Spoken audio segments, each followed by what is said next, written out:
Hello बच्चों, कैसे हैं आप सब। जैसा आपको पता है, मैं आपका केमिस्ट्री टीचर, मेरा नाम अरुण सिंह। और हम लोग preparation of alkyl halide already start कर रखे हैं और आज हम करने वाले हैं हंस-डाइकर रिएक्शन। हंस-डाइकर रिएक्शन एक नेमिंग रिएक्शन है जो काफ़ी इंपॉर्टेंट होता है, जो सिल्वर सॉल्ट के साथ होता है। जब सिल्वर सॉल्ट का रिएक्शन हम ब्रोमीन के साथ कराते हैं the presence of non polar solvent like CCl4। याद रखना है आपको कि जो हंस-डाइकर रिएक्शन होता है ये हमेशा प्रेफर करता है 1 डिग्री अल्काइल हैलाइड देने में, then 2 degree and then 3 degree, क्योंकि जितना स्टेरिक हिंड्रेंस होगा इसकी जो प्रोडक्शन होती है वो कम होता जाता है, तो स्टेरिक हिंड्रेंस को अवॉइड करता है।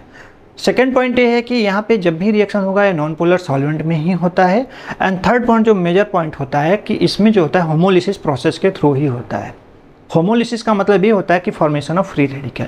तो चलो देखते हैं यहाँ पे बच्चों की फॉर्मेशन ऑफ फ्री रेडिकल कैसे होता है इसमें और किस तरीके से रिएक्शन हैपन है। तो लेट्स सी। तो देखो यहाँ हंस-डाइकर रिएक्शन है, आप देख सकते हो कि हंस-डाइकर रिएक्शन को हम डीकार्बोक्सिलेशन ऑफ सिल्वर सॉल्ट भी बोलते हैं। जब हम सिल्वर सॉल्ट का डीकार्बोक्सिलेशन कराते हैं, इट मीन्स ब्रोमीन के साथ रिएक्शन कराते हैं, तो हमें अल्काइल ब्रोमाइड मिलता है और carbon dioxide as a by product and AgBr as a by product release होता है। आप देख सकते हैं यहाँ पे। और एक्चुअली हंस-डाइकर रिएक्शन को हम बोरोडाइन हंस-डाइकर भी बोलते हैं। एक्चुअली बोरोडाइन वाज अ केमिस्ट कह सकते हो, उन्होंने भी सबसे पहले अगर देखा जाए तो इसी रीएजेंट और रिएक्टेंट यानी सबस्ट्रेट के ऊपर वर्क किया था कॉम्बिनेशन फॉर्म में। That's why it is known as Borodin Hunsdiecker reaction. जरूरी नहीं है कि बोरोडाइन पहले लिखो, हंस-डाइकर भी पहले लिख सकते हो, हंस-डाइकर बोरोडाइन रिएक्शन भी आप बोल सकते हो यहाँ पर। तो देखो इसमें बच्चों है क्या कि यहाँ पे आप देख सकते हो कि अल्काइल ग्रुप है। अल्काइल ग्रुप की जगह पर आप कितने भी नंबर ऑफ कार्बन राइट कर सकते हो, लेकिन हंस-डाइकर में ये प्रोडक्ट यानी अच्छा प्रोडक्ट तभी देगा जब यहाँ पे अल्काइल ग्रुप में नंबर ऑफ कार्बन कितने हो 2 से 18 तक, तब ये गुड एल्डिहाइड देता है। यहाँ पर बहुत अच्छा प्रोडक्ट देता है। तो देखो यहाँ पे क्या है, सिल्वर सॉल्ट ही है जिसमें ऑक्सीजन माइनस है और सिल्वर क्या प्लस है। तो इसका एक जो Br है सिल्वर के साथ क्या रिलीज हो जाएगा, AgBr के फॉर्म में चला जाएगा। और ये कार्बन है तो कार्बन डाइऑक्साइड के फॉर्म में क्या हुआ, निकल गया। बचा क्या यहाँ पे 1 bromine and that 1 bromine will react with alkyl group and give the RBr। ये हम देखेंगे इसके मैकेनिज्म में कि ये मैकेनिज्म कैसे होता है, जो आपको समझ में आएगा। लेकिन उससे पहले कुछ कंडीशन है जो मैंने आपको ऑलरेडी बता के रखा है, आप लिख लो। देखो कंडीशन क्या है, यहाँ पे लिखा हुआ है कि variable yield of the alkyl halide will be in between 2 to 18 carbon. यहाँ पे लिखा हुआ है, शायद आपको दिखाई दे रहा होगा, इसको लिख सकते हैं। एंड सेकंड यहाँ पे क्या लिखा हुआ है, reaction is usually carried out in carbon tetrachloride, जो already I have explained here. And then third क्या है कि although bromine is used in the reaction, but यहाँ पे क्लोरीन भी और आयोडीन भी हम यूज कर सकते हैं। लेकिन बच्चों यहाँ पे एक प्रॉब्लम ये है कि आयोडीन का रेशियो किसके रेशियो के इक्वल होना चाहिए, जो सिल्वर सॉल्ट है। अगर आयोडीन का रेशियो सिल्वर सॉल्ट के इक्वल नहीं होगा तो ये हो जाएगा सिमोनोनी रिएक्शन, क्योंकि सिमोनोनी रिएक्शन में वो अल्काइल हैलाइड की जगह पर वो एस्टर दे देगा। क्या देगा, एस्टर। तो इस वजह से आयोडीन की जो रेशियो होगी वो सॉल्ट के रेशियो के इक्वल होगा। यानी सिल्वर सॉल्ट अगर 1 में है तो आयोडीन की भी जो रेशियो होगी यानी कॉन्सेंट्रेशन रेशियो होगी वो 1 ही होनी चाहिए। यहाँ पे अगर 2:1 हो रहा है तो then you obviously I told you कि इट गिव्स द एस्टर। क्या देता है, एस्टर। तो यहाँ पे this point you can note it. तो ये पॉइंट्स है जो आपके लिए यूजफुल है, तो आप नोट कर सकते हो।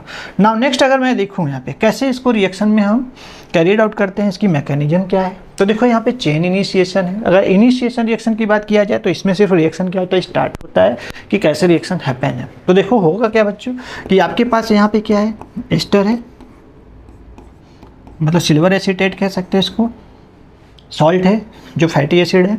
इसका रिएक्शन आप किसके साथ कराओगे, ब्रोमीन के साथ, in the presence of CCl4। होगा क्या, किसका Ag और इसका Br रिलीज हो जाएगा, ध्यान से समझना। और यहाँ पे कार्बन डाइऑक्साइड रिलीज हो जाता है, ठीक है, आपको समझ में आ रहा है। और ABr इसके साथ लग जाता है, जो फाइनली मैंने आपको दिखा दिया था इसके पहले वाले रिएक्शन में। लेकिन अभी यहाँ पे हमें क्या करना है, आपको इंटरमीडिएट इसका ले लेना है। कैसे, आप दिखाओ कि इसका ये मैकेनिज्म, आप इस तरीके से मैकेनिज्म दिखा सकते हो कि समझ लो यहाँ पे आपके पास Ag तो था ही, अब यहाँ पे Br इसके साथ आके क्या होगा, कनेक्ट हो जाएगा, क्योंकि ये माइनस है और ये प्लस है। AgBr रिलीज हुआ। अगर AgBr रिलीज हो रहा है एज ए बाई प्रोडक्ट, उसको निकाल दो। और इसमें जो इसका मेन प्रोडक्ट है वो क्या फॉर्म होगा, मैं यहाँ लिख देता हूँ जिससे आपको फिजिबल हो समझने में। यहाँ पे O हो जाएगा और यहाँ पे क्या हो गया OBr। अब ये जो हमें मिल रहा है अल्कोहलाइड, इसमें क्या होता है होमोलिसिस प्रोसेस होता है। होमोलिसिस प्रोसेस का मतलब होता है फॉर्मेशन ऑफ फ्री रेडिकल, क्योंकि यही से मैकेनिज्म हमारा स्टार्ट होता है। तो इससे हमें लेना है और हमें देखना है कि किस तरीके से यहाँ पे फॉर्मेशन ऑफ फ्री रेडिकल होगा। तो लेट्स सी, तो ये पार्ट हम लिखेंगे किसमें, इनिशिएशन में। आप देख सकते हो अब होगा क्या बच्चों कि यहाँ पे इनके बीच जब होमोलिसिस होगा तो ये फ्री रेडिकल जनरेट करेगा ऐसे, और जब ये फ्री रेडिकल जनरेट किया तो आपके पास क्या यहाँ पे फॉर्म हो गया R≡CO और O के पास क्या आ गया radical, and Br as a free radical form में क्या हुआ रिलीज हो गया, आपको दिखाई तो दे रहा होगा। एंड देन अगेन ये जो है अल्काइल ग्रुप विथ एल्केनॉइड अगर देखा जाए तो इसके लिए हम यहाँ पे क्या लेंगे R≡CO और O फ्री रेडिकल हमने लिया। तो फर्दर ये अल्काइल ग्रुप किस में जाएगा, फ्री रेडिकल फॉर्मेशन में। यहाँ पे भी होमोलिसिस प्रोसेस जाएगा। तो वन फ्री रेडिकल ऑफ यहाँ पे देखा जाए तो कार्बन के पास आएगा, अनदर फ्री रेडिकल किसके पास आएगा अल्काइल ग्रुप के पास, क्योंकि आपको पता है कि वन बॉन्ड पे कितने इलेक्ट्रॉन्स होते हैं 2 इलेक्ट्रॉन। तो जब भी ये बॉन्ड एज ए होमोलिसिस में जाएगा तो obviously each one can take 1 electron. तो यहाँ पे कार्बन ने अपना एक फ्री इलेक्ट्रॉन ले लिया और यहाँ पे अल्काइल ग्रुप ने ले लिया।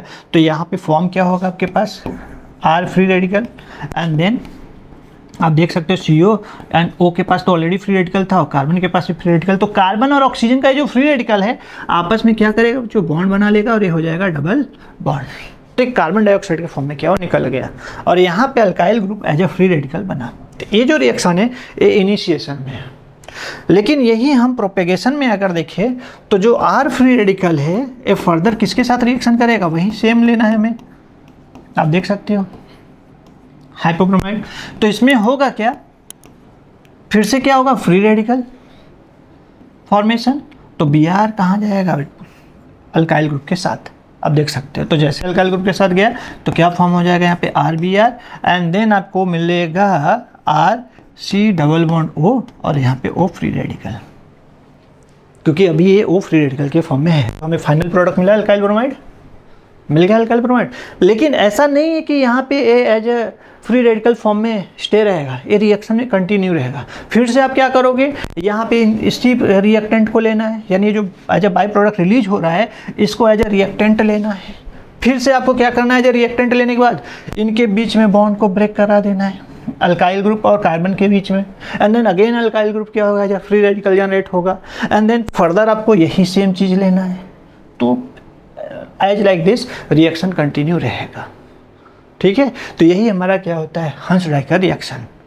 बट याद रखना है, फिर से मैं रिपीट कर रहा हूँ, हंस-डाइकर रिएक्शन में प्रेफरेबल होता है ब्रोमीन के साथ, क्लोरीन भी यहाँ पे रिएक्शन में इन्वॉल्व होता है। लेकिन आयोडीन जब भी होगा तो यहाँ पे आयोडीन की जो रेशियो है और यहाँ पे सिल्वर सॉल्ट की जो रेशियो है दोनों सेम होना चाहिए। अदरवाइज अगर रेशियो चेंज हुआ 2:1 हुआ तो ऐसे केस में वो अल्काइल हैलाइड नहीं देगा, मिक्सर देगा और उसमें डोमिनेंट जो प्रोडक्ट होगा वो एस्टर रहेगा, जिसे मैंने बता ही दिया था। उसको हम किस नाम से जानते हैं, भूल गए, सिमोनोनी रिएक्शन। किस नाम से जानते हैं, सिमोनोनी रिएक्शन। याद रखना, इसको नोट कर लो और ये कंडीशन आपको नोट कर लेना है। चलो देखते हैं कुछ कंडीशन जो मैंने बता के रखा है यहाँ पे भी है, आप लिख लो इसको, क्योंकि हमने यहाँ पे प्रोपेगेशन भी लिख लिया है, कर लिया है। प्रोपेगेशन ऑलरेडी मैंने दिखा दिया, तो ये देख सकते हैं आप यहाँ पे। तो कौन कौन सा कंडीशन है, preferably give the 1 degree alkyl halide, then 2 degree and then 3 degree, ठीक है, ये याद रखना है। ये हमारा क्या था, हंस-डाइकर रिएक्शन। ओके, हम लोग अब मिलेंगे प्रिपरेशन ऑफ अराइल हैलाइड में in next video. Till then you all take care, bye.